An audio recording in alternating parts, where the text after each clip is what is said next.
In primetime news this evening,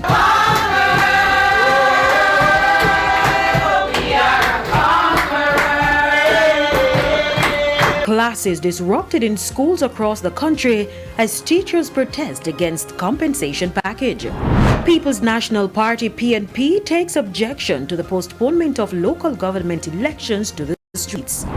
And on the defensive, this government and certainly this Minister of Industry, Investment and Commerce is here to support the local producer. Industry Minister defends decisions to import ganja from Canada.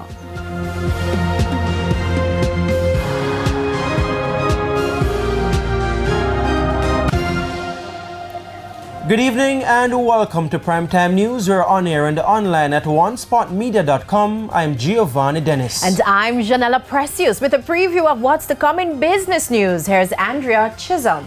Janella, have you ever been to a restaurant? You look at the menu, see some fancy names that you cannot pronounce, and start to imagine what the food looks like? Well, prepare to whet your appetite in a few minutes because a local app has solved the problem. I'll explain later in the Business Day. Well, we look forward to that. And Jordan is here with a preview of what's to come in sports.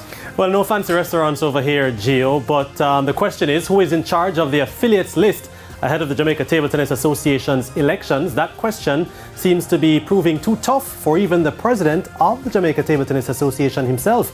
I'll have the details in Primetime Sports Monday. And I'm hoping for some good news.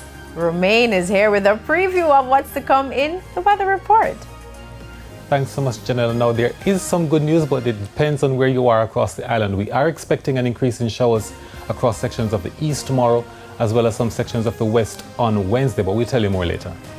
Okay, looking forward to that. There's also sports commentary and E-Prime in this newscast. But before the break, the feedback question. And this evening we're asking, what's your reaction to the island-wide protest action by teachers? You can share comments online, facebook.com/television Jamaica, and tweet us at televisionjam1.